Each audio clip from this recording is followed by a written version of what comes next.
आप देख रहे हैं अनहोनी। तो चलिए बढ़ते हैं आज की इस कहानी की ओर। दोस्तों, ये बात है साल 1992 की। तब मेरी उम्र यहीं कोई 16-17 साल की रही होगी। स्कूल में गर्मियों की छुट्टियां चल रही थी, इसलिए मैं छुट्टियां बिताने अपने नानी के घर आया हुआ था। नानी घर आने के दो कारण थे। पहला, गांव की ताजी हवा और सुकूनदायक माहौल। दूसरा, नाना जी की कहानियां जो उस वक्त मुझे बहुत पसंद थीं और मैं रोज रात को सोने से पहले नाना जी की कहानियां जरूर सुनता था। उस रात भी खाना पीना करके मैं सीधे नाना जी के कमरे में चला गया तो नाना जी खिड़की के पास कुर्सी लगाकर ठंडी हवाओं का लुत्फ उठा रहे थे, क्योंकि उन दिनों गांव देहातों में बिजली की सुविधा नहीं हुआ करती थी। खैर, नाना जी मुझे देखते ही समझ गए कि मैं उनसे कहानी सुनने आया हूं, जिस पर नाना जी ने मुझसे कहा, आओ बैठो, कहानी सुनोगे? मैंने अपना सिर हाँ में हिलाया और नाना जी के बगल में दूसरी कुर्सी डालकर बैठ गया।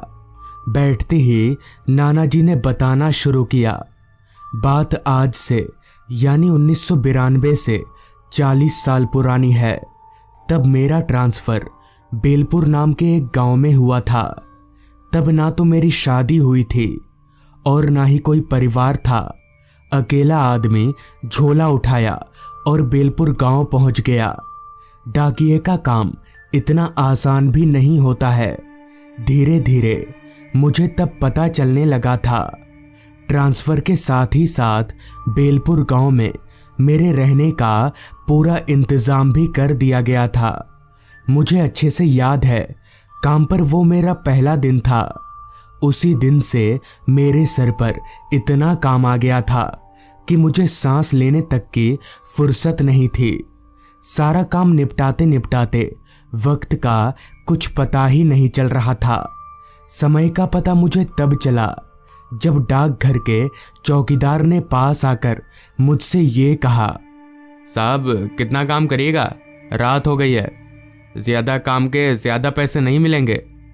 इस पर मैंने हंसते हुए जवाब दिया, वो तो मुझे पता है, ज्यादा काम के ज्यादा पैसे नहीं मिलेंगे, पर काम फेंक कर रखना मुझे ठीक नहीं लगता। इस पर चौकीदार बोला, हाँ पर रात बहुत हो गई है, ऊपर से आप जिस रास्ते से घर जाइएगा वो रास्ता भी उतना अच्छा नहीं है। तो इस पर मैंने कहा, अच्छा नहीं है मतलब? चोरों का डर है क्या? इस पर चौकीदार बोला, नहीं साहब, चोरों का नहीं, भूतों का डर है। उस रास्ते में एक पुराना कब्रिस्तान पड़ता है, सुना है उसी कब्रिस्तान में भटकते हैं सारे भूत।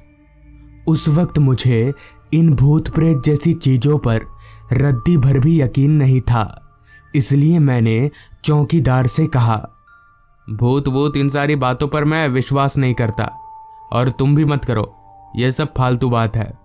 इतना बोलकर मैं वापस अपने काम पर लग गया। सारा काम निपटाते निपटाते कब रात के 9 बज गए पता ही नहीं चला। खैर, मैं डाकघर से निकलने लगा। अभी मैं डाकघर से निकल ही रहा था कि तभी चौकीदार फिर से बोला, साहब आप कहो तो मैं घर तक छोड़ाऊं आपको? इस पर मैंने चौकीदार को साफ शब्दों में मना कर दिया और घर की तरफ निकल पड़ा। रात के 9 बजे ही पूरा गांव खामोशी के गिरफ्त में था।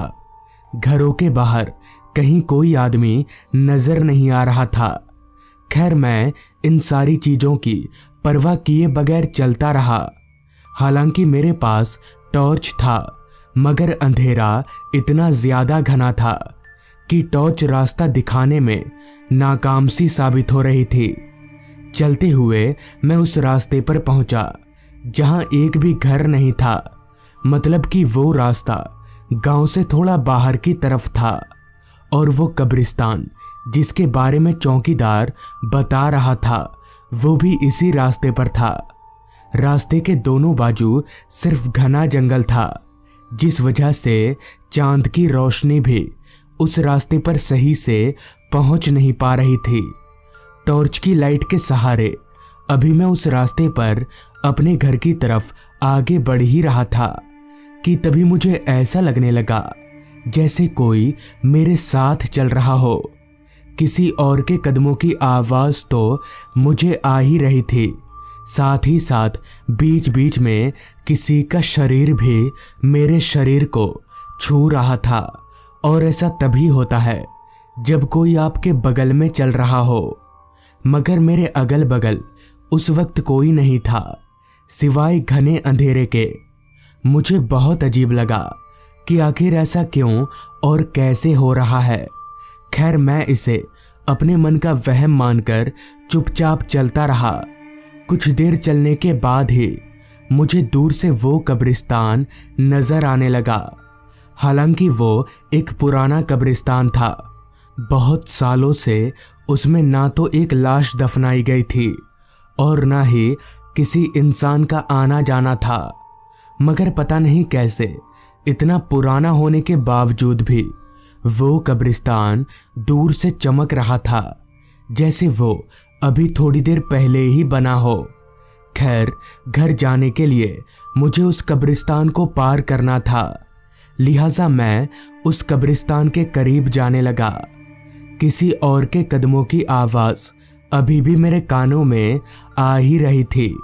चलते चलते मैं जैसे ही उस कब्रिस्तान के पास रुका तो मैंने ये साफ तौर पर महसूस किया कि वो कदमों की आवाज धीरे धीरे मेरे से दूर कब्रिस्तान की तरफ अंदर चली गई।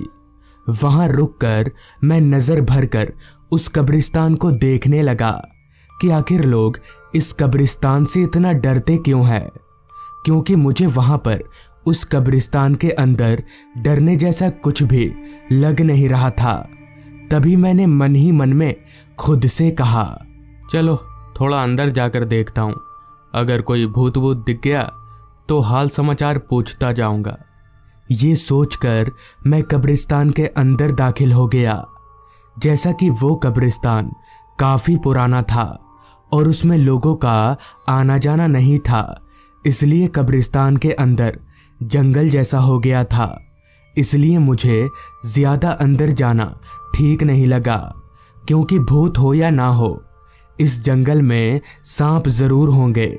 ये सोचते हुए मैं वापस लौटने के लिए अभी पीछे मुड़ ही रहा था कि तभी मेरी नजर उस कब्रिस्तान के थोड़ा अंदर झाड़ियों के पीछे चमकती आग जैसी किसी चीज पर गई। मुझे काफी हैरानी हुई कि आखिर इस कब्रिस्तान में आग किसने जलाया होगा। जिज्ञासावश मैं उस आग के पास जाने लगा तो कुछ आगे जाते ही मैंने जो देखा उसे देखकर मैं क्या बड़े बड़े भी कांप जाते हैं, क्योंकि वहां जो आग जल रही थी उस आग के ऊपर एक बड़ी सी कढ़ाई चढ़ी हुई थी और उस कढ़ाई में इंसानी शरीर के कटे हुए टुकड़े तैर रहे थे। और सबसे ज्यादा डरावनी बात कि उस कढ़ाई के आसपास काफी सारे लोग बैठे हुए थे, मगर उन सभी का चेहरा आम इंसानों की तरह बिल्कुल भी नहीं था। उन सभी की आंखें चमक रही थी। तभी उनमें से एक शख्स ने कढ़ाई में तैरते एक इंसानी शरीर के पैर को अपने हाथों से उठाया और जानवरों की तरह चबाकर खाने लगा। मेरा दिमाग अब तक पूरी तरह से सुन्न पड़ चुका था। मैं वहां से भागने ही वाला था कि तभी उसी आदमी ने एक नजर मेरी तरफ देखा। उसने मुझे इस तरह से देखा था जैसे उसे पहले से ही मालूम हो कि मैं यहीं पर हूं। जिसके बाद मैंने ना आओ देखा ना ताओ, वहां से जो दौड़ लगाई सीधे घर पहुंचकर ही रुका। और उस दिन के बाद से मैं भूत प्रेत जैसी चीजों पर पूरा विश्वास करने लगा। नाना जी की पूरी कहानी सुनकर मैंने कहा, पर नाना जी क्या ऐसा सच में हो सकता है? तो इस पर नाना जी बोले, पता नहीं, मगर इतना बड़ा भ्रम तो नहीं हो सकता। मैंने जब ये बात लोगों को बताई तो बहुत से लोगों ने कहा कि वो सब सिर्फ इसलिए हुआ था ताकि मैं भूतों का मजाक ना बनाऊं और उन पर विश्वास करूं। नाना जी की वो कहानी सुनकर मैं बहुत डर गया था और वो कहानी मेरे दिमाग में इस कदर छप गई थी कि मुझे आज तक इतने सालों के बाद भी कहानी पूरी याद है। तो दोस्तों, ये थी आज की कहानी। अगर आपको ये कहानी पसंद आई हो तो चैनल को ज़रूर सब्सक्राइब कर लें।